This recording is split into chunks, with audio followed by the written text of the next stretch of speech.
வேண்டாம் ப்ரோ. எங்க அம்மாவே அடிச்சான் ப்ரோ. அந்த காசு கூட எங்க அம்மாவை நீங்க அடிச்சிட்டு வந்தோம் ப்ரோ. அந்த கடிச்சு துப்புனா கன்னியாகுமரி விடுவாமா. அந்த காசு எனக்கு தேவையே இல்லை. அவங்க கொடுக்குற காசுல தான் நாங்க வாழ்ந்த கௌசியம் மாதிரியே கிடையாது. முடிச்ச மொன்னா நாயி அந்த முக்குல போய் உட்கார்ந்து பிச்சை எடுக்க போகுது. அதுக்கு லவுட்ட பாரு, சவுண்ட் என்னமா குடுக்குதா இது. அந்த காசு கூட எங்க அம்மாவை நீங்க அடிச்சிட்டு வந்தோம் ப்ரோ. யாராவது மேல அதிகாரி ஊமத்துல எங்க இருக்கா? ஒரு கலவரத்தை வித்தியாசமா அடக்க போயிருக்காரு சொல்லு.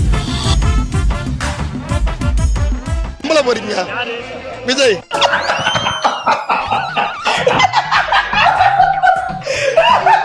ஆல்ரெடி நான் ஏர்போர்ட்ல 2006 வேலை செஞ்சேன். அப்பவே ஏர்போர்ட் உள்ள ஒரு நடிகனா கூட அவன் தகுதி இல்லாத வந்தவன். ஏன்னு கேட்டீங்கன்னா ஏர்போர்ட் கவுண்டர்ல நான் வேலை செஞ்சிருந்தேன். அப்பவே ஃபுல் வந்தவங்க அவன் ஏர்போர்ட் உள்ள நான் என் கண்ணால பார்த்தேன்.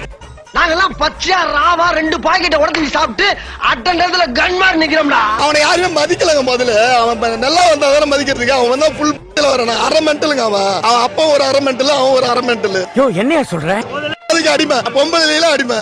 உங்களுக்கு அசிங்கமா இல்ல? எப்ப பாரு பத்தியே பேசிட்டு இருக்கீங்களே. அதாவது அவர் முதலமைச்சராகி ஆகஸ்ட் 15ஆம் தேதி கொடியேற்றுறதுக்கு வரும்போது தலைமை செயலாளர், டிஜிபி, லெப்டினன்ட் கர்னல் எல்லாம் காத்திருப்பாங்க. ஆகஸ்ட் 15க்கு பிறகு அக்டோபர் 15க்கு வருவார்.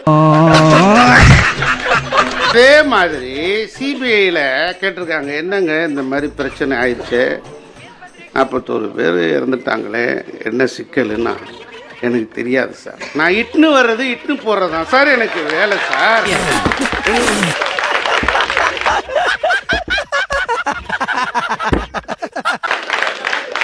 இட்னு வர்றது இட்னு போறதுதான் சார் எனக்கு வேலை. எனக்கு எதுவுமே தெரியாது சார் அப்படின்னு சொல்றத நாங்க எப்படி நம்புறோம்? ஏன்பா என்னப்பா இந்த துரு பிடிச்ச தலையன் பச்சையா புளிவிட்டு போறா? இது புளிய மரம்பா. நதிமூல விஷயம் எல்லாம் ஆராயக்கூடாது, அனுபவிக்கணும். ஏன்பா புளிய மரம் எல்லாம் தொங்கிட்டு இருக்குதுப்பா. அது ஞானப்படும். அவர் அந்த கூட்டத்துக்கு வந்திருக்காரு. அவர் நிர்வாகி இல்ல, நிர்வாகிகள் மட்டும் தான் பாஸ் கொடுத்திருக்கோம்.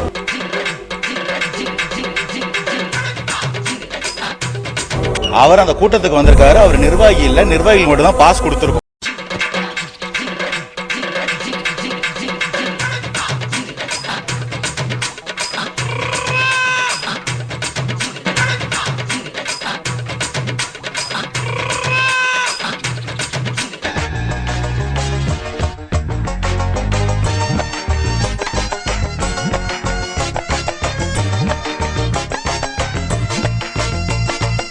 உருப்படுவீங்களாடா?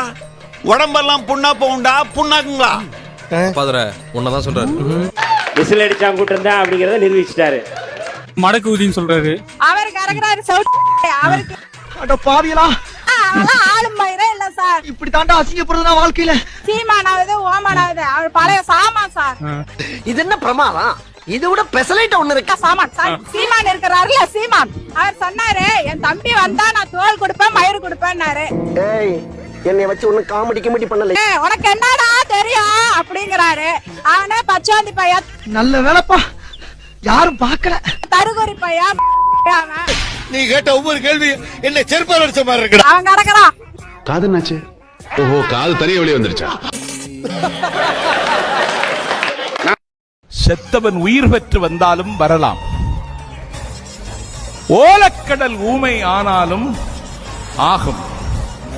இனிமேல் சினிமா உலக நட்சத்திரங்கள் சினிமாவை காட்டி என்னுடைய நாட்டை ஆளுவதற்கு என்னுடைய சந்ததிகள் இனிமேல் அனுமதிக்க மாட்டார்கள் என்கிற தெளிவு எனக்கு இருக்கிறது.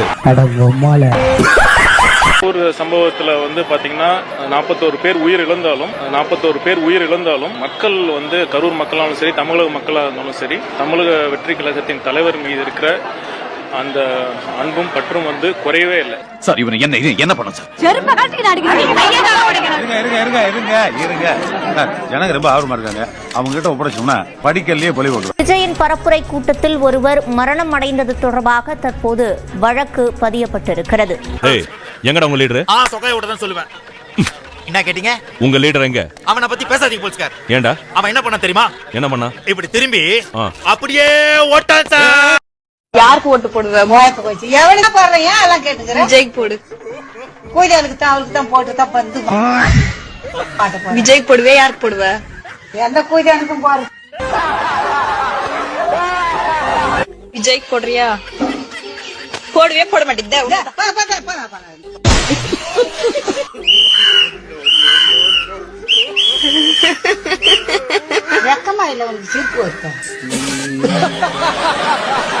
எப்ப சந்திச்சீங்க விஜய? சந்திக்க முடியாத இடத்தில் அல்லவா அவர் இருக்கின்றார்.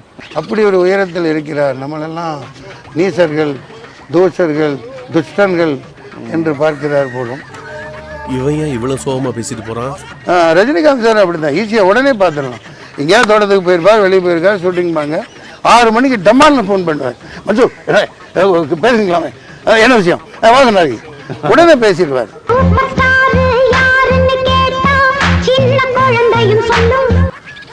இத்தனைக்கும் ஒரு படம் தான் அவர் கூட நடிச்சிருக்கேன். என் தம்பி கூட நான் 11 படம் நடிச்சிருக்கேன். இத்தனை படங்கள். ரொம்ப நல்லவனும் ரொம்ப கெட்டவனும் ஒரே மாதிரிதான் பேசுவாங்க. அதனால்தான் இந்த உலகத்துல யாரையுமே எதையுமே சரியா கணிக்க முடியாது.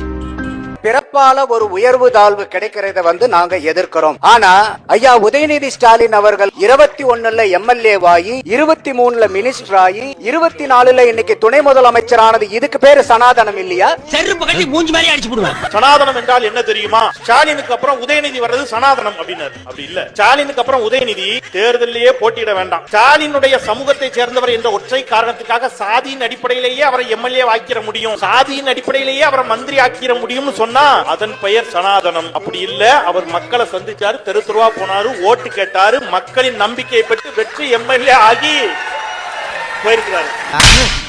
என்ன செருப்பால் அடிச்ச மாதிரி இருக்குடா? மாதிரி இல்ல, உண்மையிலே செருப்பால தான் அடிச்சது. இந்த 60 ஆண்டு காலங்களிலே திராவிட இயக்கத்துல யாரையாவது இந்த அறநிலையத்துறை அமைச்சராக பட்டியலத்தை போட்டிருந்தால் சொல்லுங்க. நீங்க எல்லாம் பைத்தியமாடா, நீங்க மெண்டலா? பட்டியல் சமூகத்தை சேர்ந்த அமைச்சராகவே இருந்தாலும் கூட கருவறைக்குள் செல்ல முடியாது, கருவறைக்குள்ள விட மாட்டாங்க. ஆனால் திராவிட முன்னேற்ற கழகம் பட்டியல் சமூகத்தை சேர்ந்தவர்கள் மட்டுமல்ல, பிற்படுத்தப்பட்டவராக இருந்தாலும் மிகவும் பிற்படுத்தப்பட்டவராக இருந்தாலும் அனைத்து சாதியினரும் அர்ச்சகர்கள் என்ற ஒன்றை கொண்டு வந்தது. 11.9% இருந்தாலும் 65 to 70% மக்கள் நம்பி இருக்கக்கூடிய விவசாயம் நெகட்டிவ் growth. அதிமுக ஆட்சி காலத்தை விட திமுகவினுடைய இந்த 4.5 ஆண்டு கால ஆட்சியில் வேளாண் துறையினுடைய ஜிடிபியும் உயர்ந்திருக்கிறது என்று ஒன்றிய அரசு கொடுத்த புள்ளி விவரத்தை அனைத்து பத்திரிகைகளையும் கொடுத்திருக்கிறார்கள். இந்த மாதிரி பப்ளிக் பிளேஸ்ல அசிங்கப்படுத்த கூடாது. அன்னைக்கு ஏதோ ஒரு ஃபைனான்சியல் ப்ராப்ளம் அந்த மாதிரி ஆயிடுச்சு. பத்திரிகைகள்ல வருது, பல தொலைக்காட்சிகள்ல வருது. எல்லாமே கொடுக்கக்கூடிய வாக்கு சதவீதம் என்னன்னா சற்றேறக்குறைய 20% பிளஸ் தாவேகா வரும். அவர் எந்த கருத்து கணிப்பை சுட்டி காட்டி பேசினாரு தெரியல. ஒரு கருத்து கணிப்பு வந்திருக்கிறது, எல்லாமே ஊடகமாவே இருக்கும். எந்த கருத்து கணிப்பு? அதுக்கு நிறுவனம் இல்லையா? நடக்கிற வழியில அப்படி குப்பை எல்லாம் போட்டுக்கிட்டியா? ஏண்டா சனியனே, இந்த கர்மத்தை ராத்திரி பூரா உட்கார்ந்து ஒட்டிக்கிட்டு இருந்தியாக்கா? யார் எடுத்த வாட்ஸ்அப்ல வர்றதா? அதெல்லாம் ஒரு கருத்து கணிப்பு எடுக்கப்பட்டிருக்கிறது. அந்த கருத்து கணிப்பு சொல்லிச்சான், திரு விஜய் அவர்கள் பிரிக்கக்கூடிய வாக்கு பெருவாரியாக திமுகவின் வாக்கு அப்படின்னா. நீ என்ன துரோகம் பண்ணாலும் அவனை மன்னிச்சுப்பான். ஆனா விஜய் அவர்கள் பிரிக்கக்கூடிய வாக்கு பெருவாரியாக திமுகவின் வாக்கு. உட்டியாடா ஒரு பீலா, அத மட்டும் என்னால மன்னிக்கவே முடியாதுடா. காமெடி டைம், இப்போ உனக்கு சீரியஸ் டைம்டா. நான் நிறுவனத்தின் பேரை சொல்லி சொல்றேன். நாடறிந்த நிறுவனம், நம்பத்தகுந்த நிறுவனம் இந்தியா டுடே சி ஓட்டர் கருத்து கணிப்பு சமீபத்தில் வந்தது. முத்துவேல் கருணாநிதி ஸ்டாலின் தலைமையான திராவிட முன்னேற்ற கழகத்திற்கும் 2ஆம் இடத்திற்கும் 12%. எவ்வளவு சார்? 12%. இந்தப்பா பாவம் பப்ளு, ஏன் அடிக்கிற? பப்புளு அவன் தொப்புளுன்னு கூப்பிட்டு ஓரளவுக்கு மேட்சிங்கா இருக்கும். பொருளாதாரத்தை உயர்த்தி அப்படியே தூக்கி நிறுத்திட்டாருங்க. எப்படிங்க நிறுத்தினாரு? இப்ப பாருங்க, என்கிட்ட BMW வந்துருச்சு, என்கிட்ட மாட மாளிகை வந்துருச்சு, என்கிட்ட கூட கோபுரம் வந்துருச்சு. எப்படி தெரியுமா? நான் 10 லட்சம் ரூபாய் கடன் வச்சிருக்கேன். இந்த 10 லட்சம் ரூபாய் கடனை வாங்கி இதெல்லாம் வாங்கிட்டேன். அதனால நான் பொருளாதாரத்துல உயர்ந்துட்டேன். No problem. நான் வந்ததுக்கு அப்புறம் ஜிஎஸ்டி வசூலிச்சிருவானா அப்படிங்கிறாரு. அவர் கேட்கிறாரு, அவர் சிரிக்கிறாரு. நெறியாளர், என்ன சிரிக்கிற? சென்ட்ரல்னா அது எங்க இருக்கு? நீங்க ஜிஎஸ்டி வரி எல்லாம் அப்படி நம்ம இஷ்டத்துக்கு மாத்த முடியாது. ஜிஎஸ்டி, ஜிடிபி போன்றவற்றை புரிந்து ஆதாரங்களோடு பேசினால் அது ஆக சிறந்ததாக இருக்கும். ஏய் கிழவா, என்ன போசா? வசந்த மாளிகை சிவாஜி நினைப்பு என்ன தண்ணி அடிச்சிருக்கியா? இல்லப்பா. அப்புறம் நம்ம அலம்புற. நாங்கள் தான் திருநங்கைங்கிற வார்த்தையே கொடுத்தோம். வார்த்தையை கொடுத்தீங்க, ஏன் வாய்ப்பு கொடுக்க மாட்டீங்க?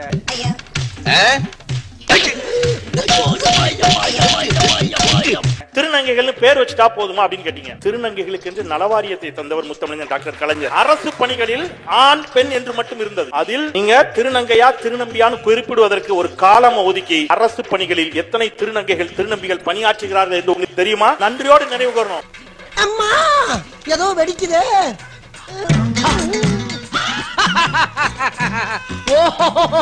தாங்க முடியல என்னால. என்னடா சிலிப்பு வேடிக்கையா இருக்குது. கட்சி ஆரம்பித்த முதல் கூட்டத்தில் அண்ணன் சீமான் அவர்கள் சொன்னார், இங்க இருக்கக்கூடிய திராவிட கட்சிகளோடும் இங்க இருக்கக்கூடிய தேசிய கட்சிகளோடும் ஒருபோதும் கூட்டணி இல்லை அப்படிங்கறத சொன்னார். அவர் சொன்ன வார்த்தை வீடியோ இருக்கு. விஜயின் கொள்கைகள் என்ன வேண்டுமானாலும் இருக்கட்டும், 1000 தான் இருந்தாலும் விஜய் என் தம்பி, அவரை நான் எப்போதும் ஆதரிப்பேன். அடுத்த வரி தான் ட்விஸ்ட். அடுத்த வரி நீங்க பிறண்டுருவீங்க. விஜய் என்னை எதிர்த்து வேலை செய்தாலும் அவரை நான் ஆதரிப்பேன், அதில் எந்த பிரச்சனையும் கிடையாதுன்னு நான் சொன்ன அண்ணன் சீமா நடு ரோட்ல லாரியில் அடிப்பிடிச்சு அவைந்தார் விஜய். கூட்டணிக்கு வரலன்னு ஒண்ணு இந்த சப்ப காக்கா இல்லாதையும் பொல்லாதையும் சொல்லி உன்னை ஏத்தி விடுறான். அவனை நம்பாத.